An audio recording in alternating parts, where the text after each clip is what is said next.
capacity to make everybody, no exception, her own. He calls her a real, universal mother. So we could say, Mother is the transcendental truth embodied in down-to-earth simplicity and expressed as universal motherhood. I looked up the word simple in the dictionary. It refers to a very rich spectrum of qualities. Here are a few. Uncomplicated, straightforward, clear, undemanding, unpretentious, unassuming, natural, basic.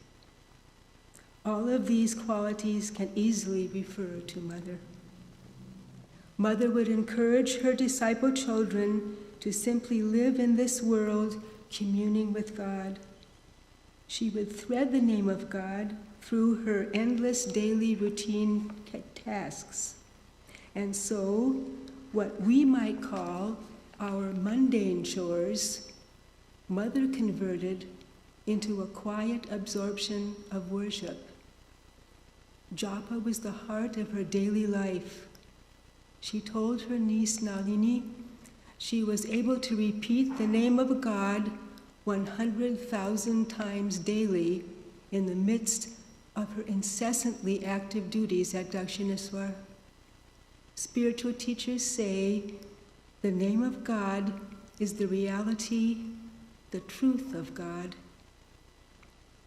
The dictionary's first entry for the word truth is the quality of state of being true.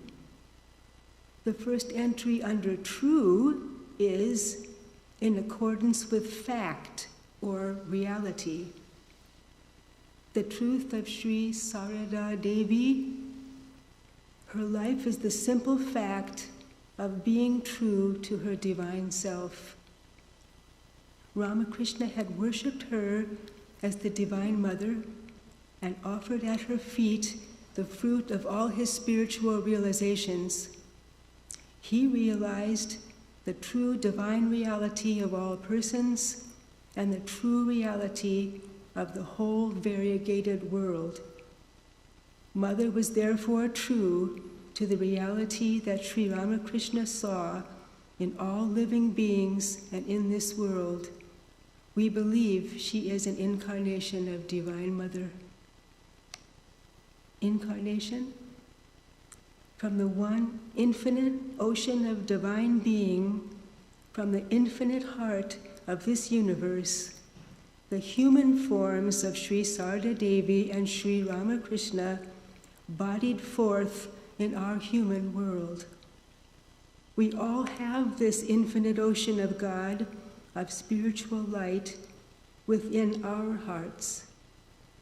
Our outer forms may be small wavelets from that ocean, whereas Mother and Ramakrishna are huge tsunami waves.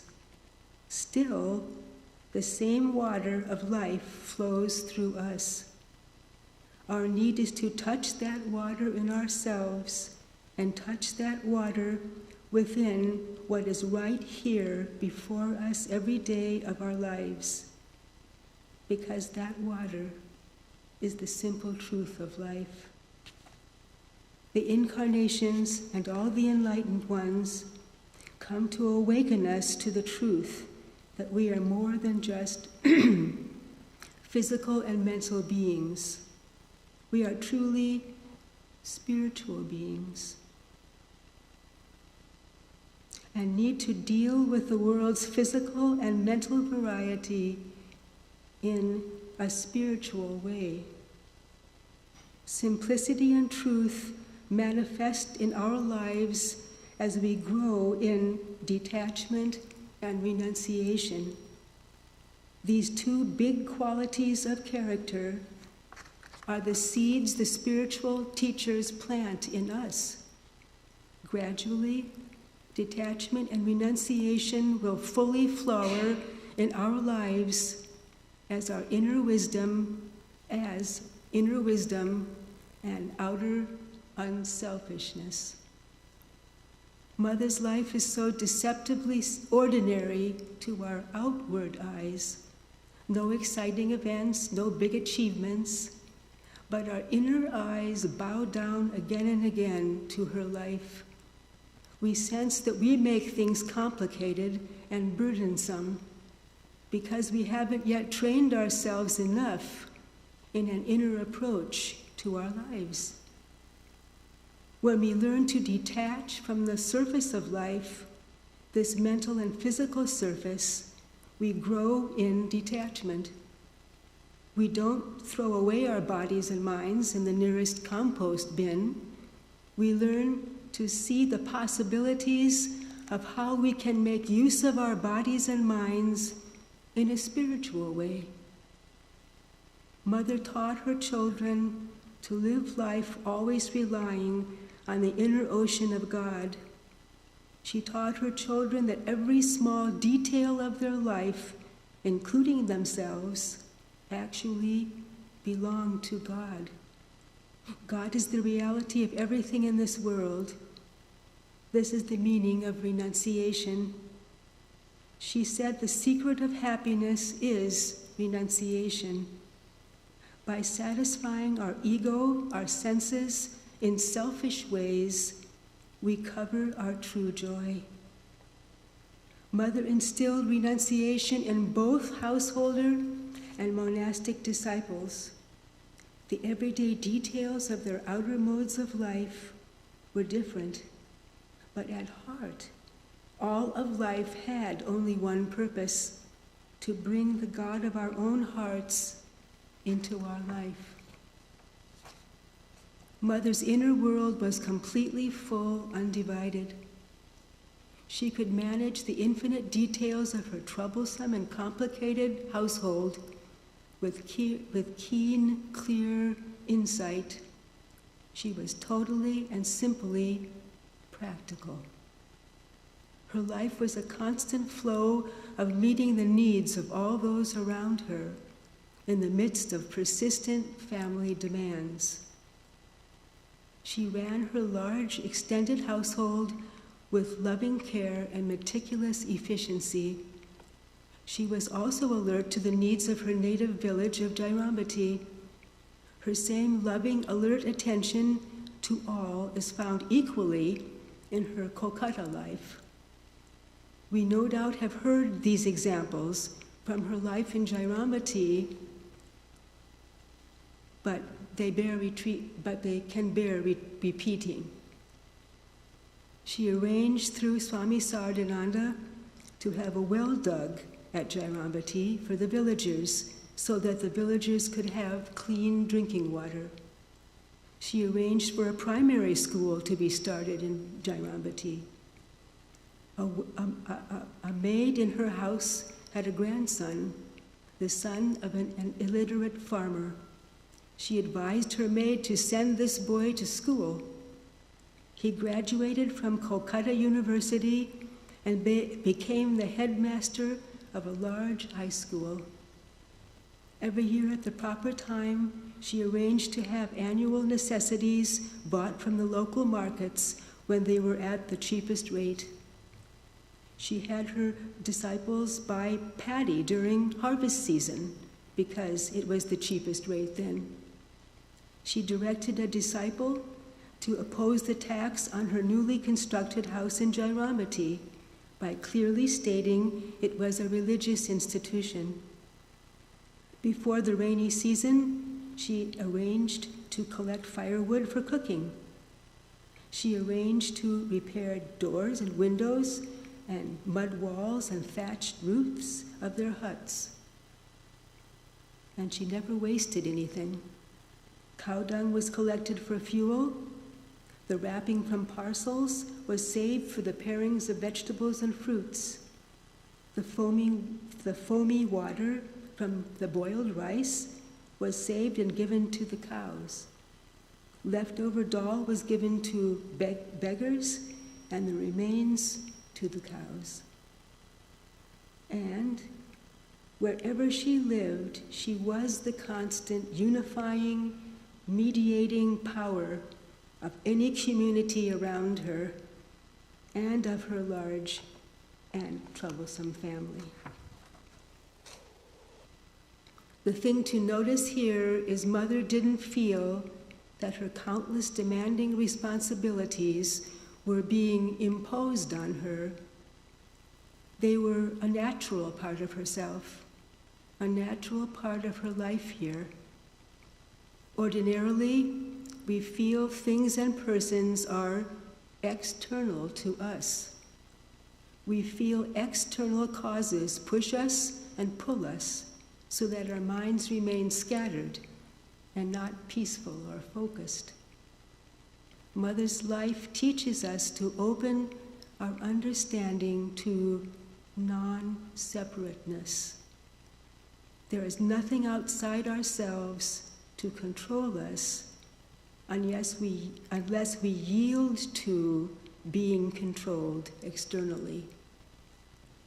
Gradually detaching ourselves from external separateness, we realize our inner unity with all.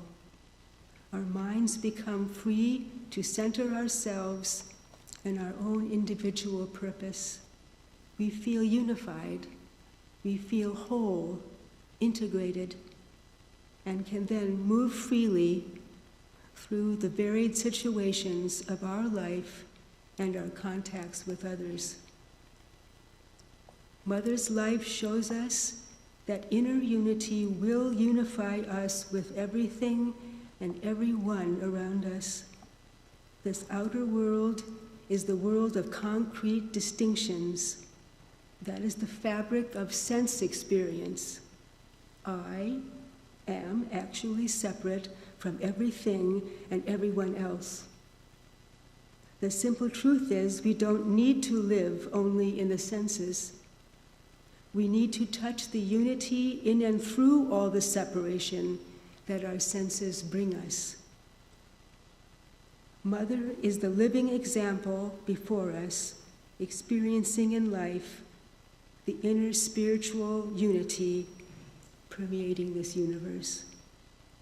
We are seeking some form of at oneness with our outer world. We don't like feeling isolated from all else. Isolation makes us feel dissatisfied and peaceless. We want to feel relaxed and comfortable, to feel at home with the details of our life, inner and outer. Take a little glass of water here.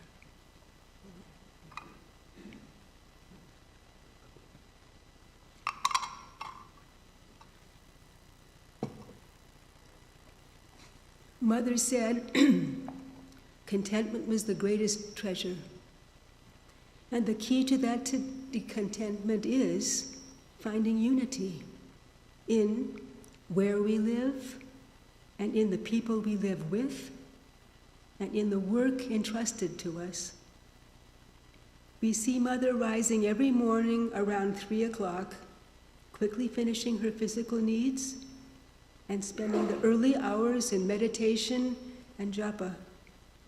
She then enters into a day of incessant work, incessant service, and of incessantly accommodating herself to the demands and needs of all those around her, with a mind calm and balanced, and with a picture of bliss in her heart. She retires at 11 o'clock or later. Usually we go after what we like and avoid what we don't like. Ramakrishna calls likes and dislikes the two highwaymen because they rob us of clear sight. A strong person doesn't run away from the unpleasant, doesn't avoid the unpleasant. The world is made up of the pairs of opposites. That is the nature of this world. Remaining even-minded in the midst of them is what the Gita calls skill in action. Mother's life is so full of hardships, she never avoided them. She was not overcome by them. She was content wherever she lived and accepted the circumstances of each place. She never sought only pleasant things. Mother never blamed others or outside circumstances for her misfortunes. She would say, we suffer as a result of our own actions. It is unfair to blame others. We find fault with others by bringing down our minds to that fault level. Mother was definite about finding fault. She would say, does anything ever happen to another if you enumerate his faults? It only injures you. When we are trapped in difficult situations or faced with difficult people, our natural tendency is to blame something or someone else for our unhappiness. It becomes a habit to make critical judgment on the people and situations around us. Most of us can see this tendency in ourselves. And we also see, with a little introspection, that we actually end up putting judgment on ourselves. Our own negative thoughts have put us in a mental straitjacket, and we are not able to move freely in the circumstances of our lives. Mother wanted us to make all effort to conquer the tendency of fault-finding. We know her last words were, if you want peace of mind, my child, do not find fault with others, rather see your own faults. By not judging others, by working on correcting our shortcomings, we become more even-minded, more clear-minded. We will then be living with an inner attitude of improving ourselves instead of improving others, and looking to learn good habits from everyone. It is a slow process of self-correction. Mother emphasized, steady building of character is the foundation of spiritual life. Spiritual life is transforming our inner life because the condition of our minds is everything. Mother had the power of clear reflection because she was never controlled by externals. She made the whole world her own through her identity with Ramakrishna. She relied on him and felt his living reality as her own being. She saw Ramakrishna in all living beings. She related to a young disciple one afternoon, do you know what I saw one day? I saw that Master was immanent in every being. Wherever I looked, I saw him everywhere. Then it dawned on me that the creation was his. Every creature was he. Men do not suffer. It is he who suffers. That is why I am compelled to liberate all who come crying for it so piteously. I serve him and his own beings. Once, a young monk asked Mother how she looked upon him. She replied, I look upon you as Narayana. The boy was disappointed. Then you don't see me as your son. Mother smiled. I see you as Narayana as well as my son. Sri Ramakrishna said she was born to impart knowledge to mankind, to humankind, and she was born to manifest to us the motherhood of God. The knowledge Mother imparted to us is truly to know what is the essence of life. Sarada means giver of the essence. Her life goes straight to the point of what is essence. We will agree that to know anything or anyone truly is to know the very heart the very substance of anything or anyone. To really know anything or anyone, we become one with that person or thing. Our usual understanding of empathy is just that. We put our feet in others' shoes. We forget separation. Then we can enter the heart of another. Ramakrishna also said of her, she is born to manifest the motherhood of God, because knowing the heart of her child is the essence of true mother love. A child is essentially non-separate from its mother. In the care of her child, a mother forgets her own needs and comforts. She will undergo any personal inconvenience and hardship for her child's welfare. This is ideal human love, ideal mother love. And all human mothers are focused toward that ideal. A mother's life awesomely demands her endless patience and endurance in trying to deal with the growing pains of her child. Many saints in our Ramakrishna tradition have given testimony to the fact that there is a mother heart at the core of the universe. Mother love is simply a quality of heart. It is far beyond physical gender. In one of Swami Vivekananda's talks, he says, infinite unselfishness is the real, the only living power in existence. That could be a fitting epithet for the motherhood of God. Mother's life is a concrete example. Mother's life demonstrated that renunciation of selfishness is the essence of our life, is the essence of what gives our human heart fulfillment. The truth is, in our life, if we care for anyone or anything to the extent that we forget our own outer needs, comforts, and conveniences, we touch, at least a little, the heart in ourselves, the very center of ourselves. The ocean of caring, of giving that lies in our hearts naturally comes forth when our surface selfishness is removed. The essential quality of detachment from selfishness grows through unselfishness. We have all verified this in our own lives. We can see how detachment is growing in our life. Life is ups and downs.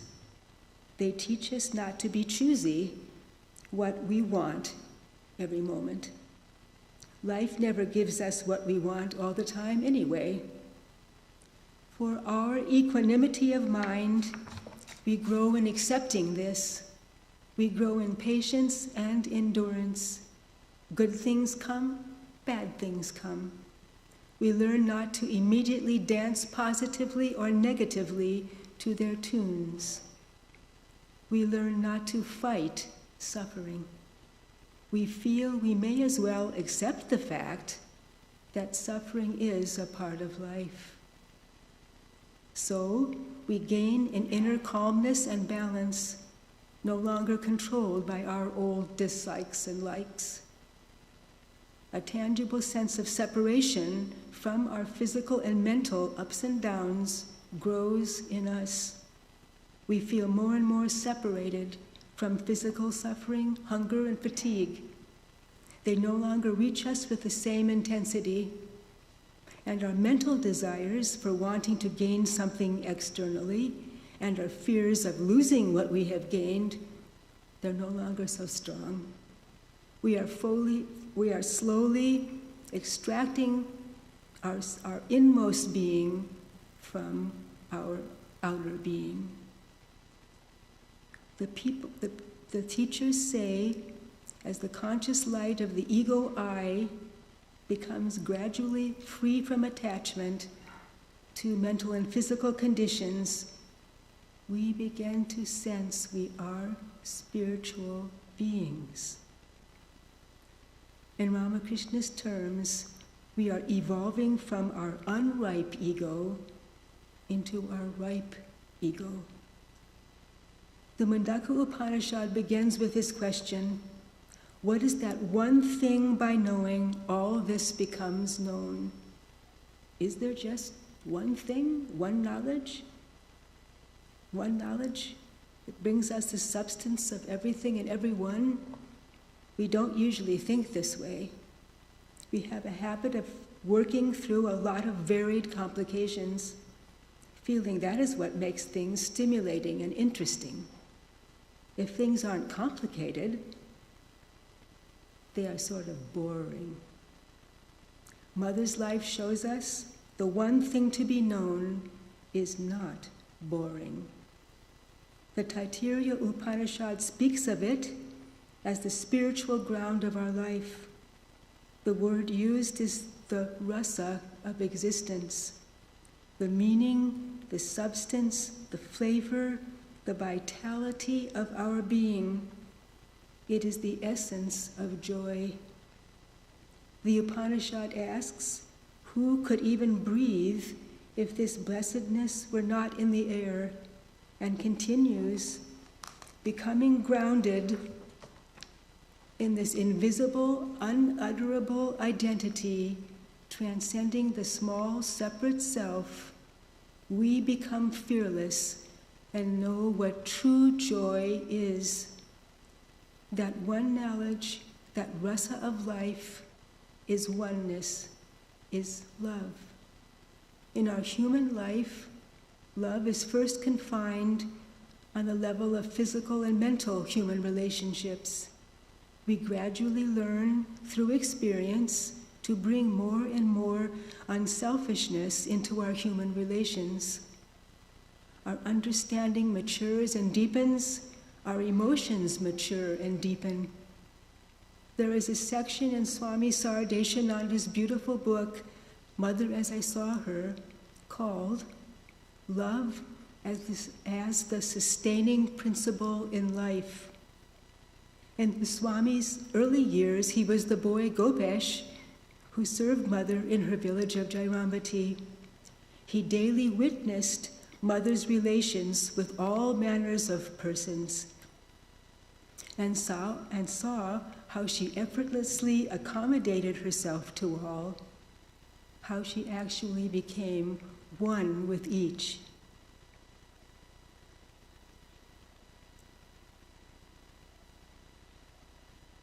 Musing about this quality of Mother, he began to see its partial manifestation in all human relations. One day, walking to a nearby village on an errand for Mother, he saw a tall, dark-skinned man covered in dust, his clothes torn and dirty, tending a large herd of buffaloes through the meadows and jungles under the scorching afternoon sun. He had stopped to take in his arms a little baby girl handed to him by his wife. Both mother and child were also clad in threadbare rags. He hugged his daughter tightly and bent down to kiss her head, then returned her to her mother. He hurried along behind the running buffaloes and kept turning with tear-filled eyes to see the spot where his little daughter was nestled in the arms of her mother. He had taken that arduous job all for the sake of caring for this little child. His heart was bound to her welfare even while running through meadows and jungles behind a herd of buffaloes. That rasa of his heart is what sustained his life. When the boy Gopesh in later life had become Swami Saradeshananda, He could compare this human love with the love he had experienced in the company of Mother.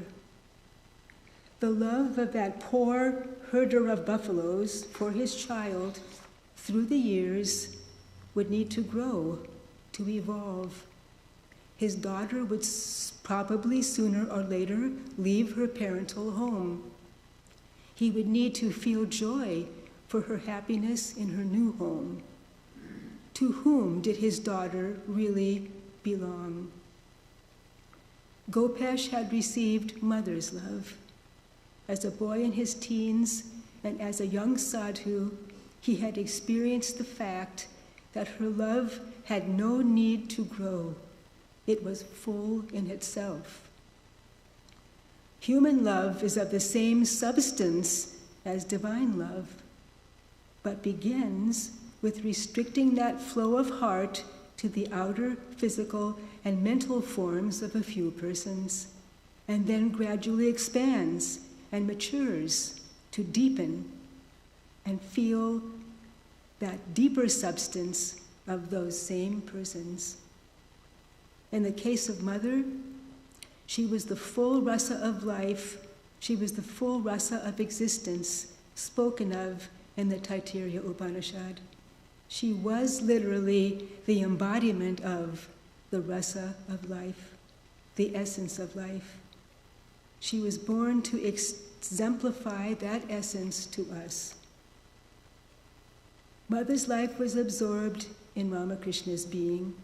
That was the key to her capacity for entering the heart of everyone. How can we have this absorption of heart, this absorption in our spiritual ideal? In the words of Sri Ramakrishna, we have to ripen our unripe egos. It is our sense of being small, separate beings that causes all our selfish possessiveness. We think we own things and people, we own our actions, and we own the fruits of our actions, etc., etc. But we can free our sense of I from rigid, self-separate possessiveness and divisions. Well, of course, it is not easy. Do we truly value things we can just grab up and snap with the snap of our fingers? We value what we've worked hard for. We can gradually feel the freedom of absorbing ourselves and whoever and whatever is before us, of absorbing ourselves in our spiritual ideal. The eye of our hearts begins to open. Mother encouraged her disciples to always remain active, to avoid being idle. Work fends off selfish thought and gives us practice in offering our efforts to God. Work gives us practice in not expecting anything from the world for what we do, because if we expect something, then the world controls us. I need another drink.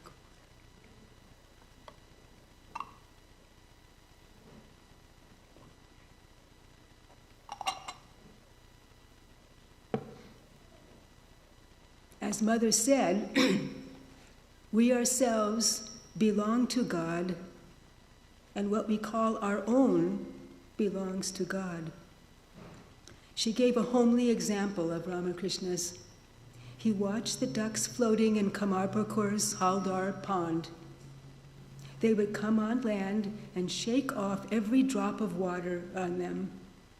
We can live in the world this way. In the midst of worldly possessions and preoccupations, be able to shake off attachment for them just like that.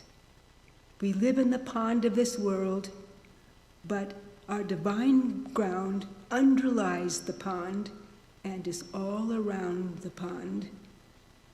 We can step on that ground whenever we wish and shake off our attachments like so many drops of water.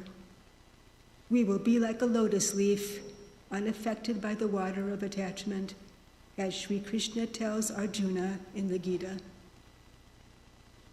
We see in Mother's life the greatest detachment gave her the deepest power to absorb herself, to unify herself with the heart of everyone. Swami Vivekananda equates attachment with human love. We need this mighty power of love, of attachment, to throw our whole soul into an object, losing our separate identity, combined with the power of detachment. The power to love, the power to give, is rooted in detachment.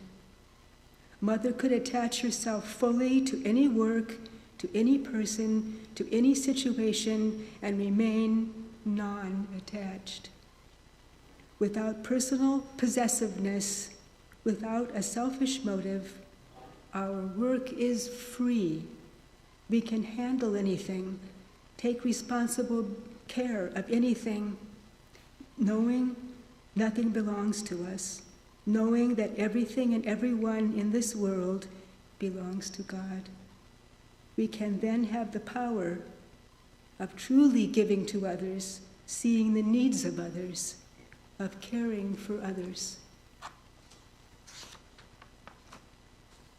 One day a young disciple of Mother asked her, "Are you the mother of all?" Mother replied, "Yes." "Even of birds and animals?" "Yes, of these also." To love and serve equally the wicked and the perfectly, I didn't finish that. Okay, so the birds and animals all were her children, to even her famous statement, "I am the mother of the wicked as I am the mother of the virtuous." To love and to serve equally the wicked and the perfectly good really represents the whole possible of love. Most of us would say it transcends our human capacity, and so reveals Mother's divine nature. As Swami Sardhananda said of her, "I have never seen such power of attachment in anyone, nor such power of detachment." This was Mother's genius. Unity, oneness, is simplicity. It is the basic foundation of all variety. It is the truth, the reality of variety. The early Vedanta seers, through their deeply concentrated minds, traced all differences to their root oneness. When we find that ocean of oneness in our heart, each of us finally realizes our full, distinct individuality. And it seems a contradiction, but when we become our whole, distinct, individual being, we find the truth of variety, of differentiation. We are able to enjoy, to appreciate the infinite variety of individual expression around us. It is seeing differences only on the surface that causes all the trouble and complication. All the distinctions are but variations in the ocean of our own hearts. In realizing this, we live freely with diversity in and through oneness, in and through unity. We become Jivan Muktas, free while living. Is there anything higher? It depends on our point of view. We can speak of degrees of samadhi. Yes, in terms of the science of controlling the vrittis, the waves of the mind, the waves gradually become one wave. And in the highest samadhi, this world vanishes. Our body and accustomed mind vanish along with it. The salt doll enters the ocean. It is beyond, the realization is beyond the reach of speech and mind. And yet, Our Ramakrishna tradition gives us an added perspective, a perspective that has always existed in the spiritual life of mankind. Mother's life gives us that added perspective. Ramakrishna gives us a beautiful, simple example. We climb and climb up the steps of a ladder, looking at the roof so far above us. We finally reach the roof and we're surprised. The ladder is made of the same material as the roof. Ramakrishna calls coming back to this world from the roof vijnana, fuller knowledge of God, intimate knowledge of God. Mother's life highlights the truth of vijnana. We can appreciate the incomprehensibly high transcendental experience through the terms of Mother's life. We have the boundless divine ocean within our hearts and are surrounded by that ocean. How will we measure the ocean's waves? Surely small wavelets like us are not the same height as the tsunami waves of divine incarnations. But if we put aside our measuring the height of those waves and go to the ocean's water, there is only one roof of sky over all the waves, big and small.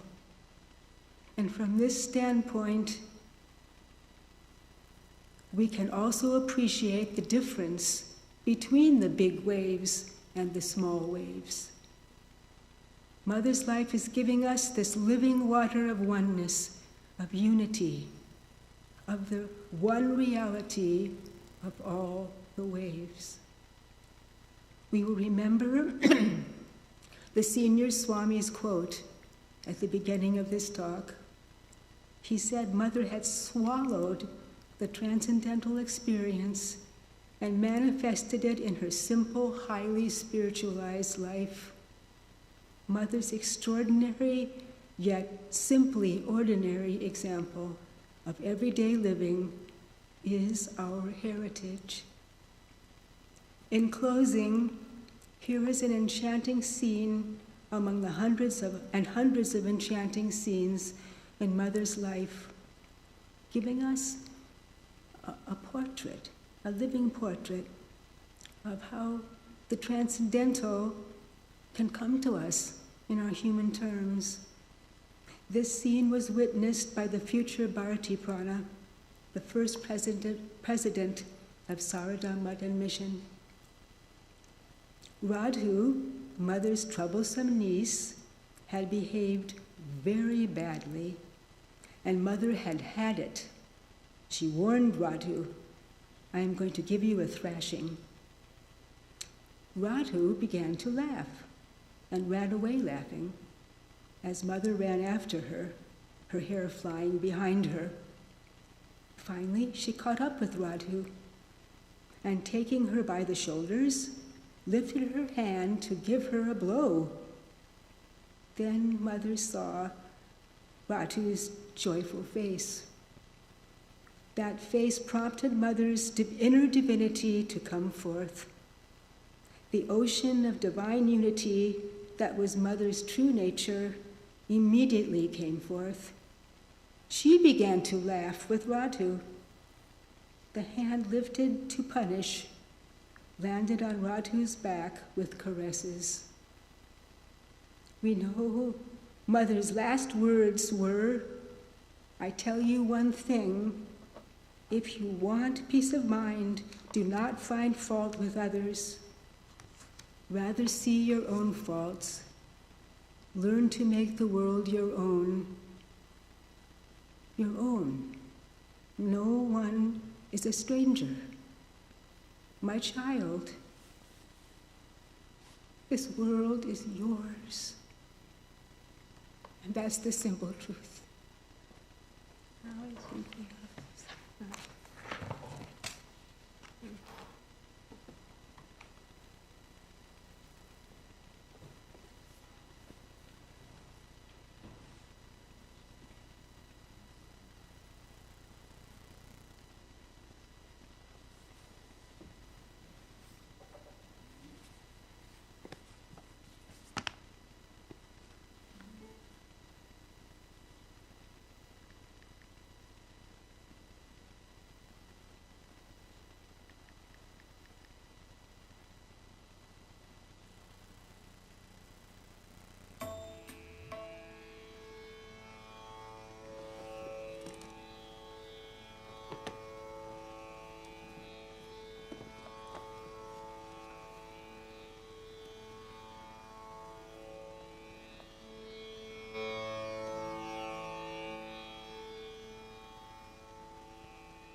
মাগো আনন্দময়ী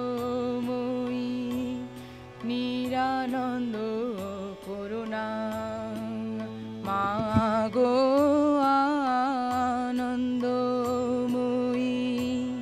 নিরানন্দ করুণা তোমারও দুটি চরণ বিনে আমার মন ও দুটি চরণ বিনে আমার মন অন্য কিছু আর জানে না মাগো আনন্দময়ী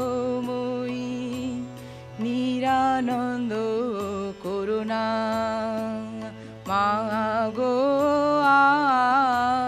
আনন্দময়ী নিরানন্দ করুণা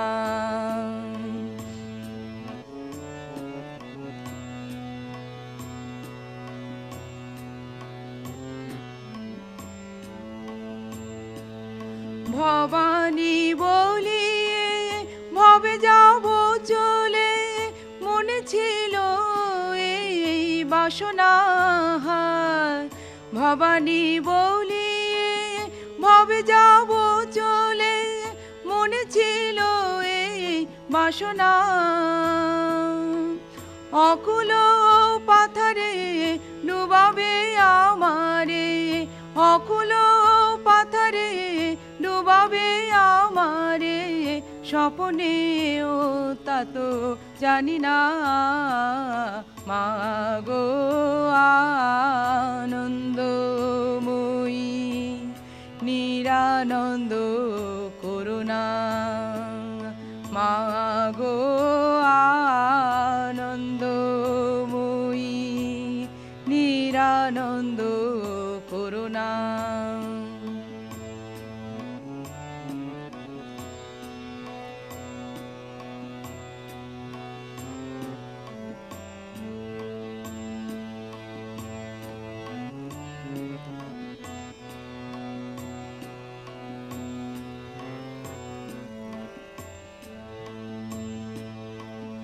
অহর্নিশি শ্রী দুর্গা নামে ভাসি দুঃখ রাশি তবু গেল না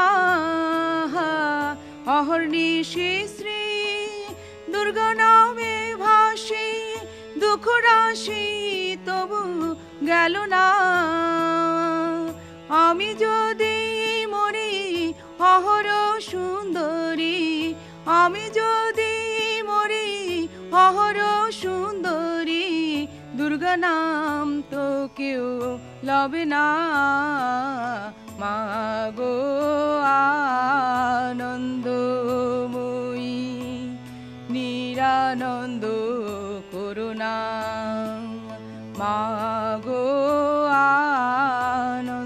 আনন্দময়ী নিরানন্দ করুণা তোমারও দুটি চরণ বিনে আমার মন ও দুটি চরণ বিনে আমার মন অন্য কিছু আর জানে না মাগো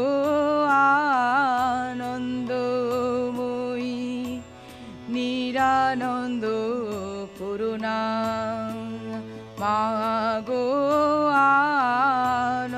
আনন্দময়ী নিরানন্দ করুণা মাগো আনন্দময়ী নিরানন্দ করুণা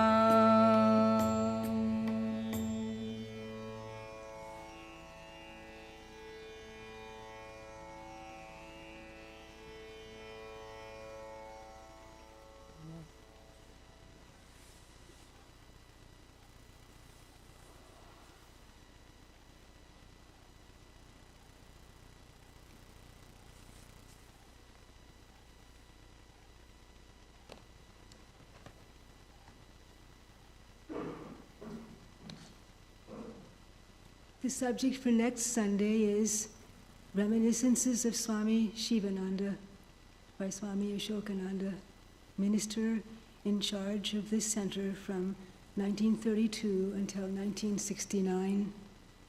This lecture will be read by Swami Vedananda. Childcare is provided during our Sunday lectures. On Sunday evenings, Swami Tattwamayananda holds an online class at 6 p.m. on the foundational texts of Indian philosophy. The current topic is the Mahabharata, Indian philosophy of values. The Zoom and YouTube links are available on our website's homepage and as well in the monthly email bulletin. On Wednesday evenings, we have Vespers with meditation at 7:30 p.m. in this auditorium. On Friday evenings, Swami Tattwamayananda holds a scripture class at the Old Temple at 7:30 p.m. Please use the auditorium entrance on Filbert Street. The current text for study is Sri Shankaracharya's Vivekachudamani. You and your friends are cordially invited to attend all our services. After the lecture, there will be a question and answer session in Vivekananda Hall, and all are welcome.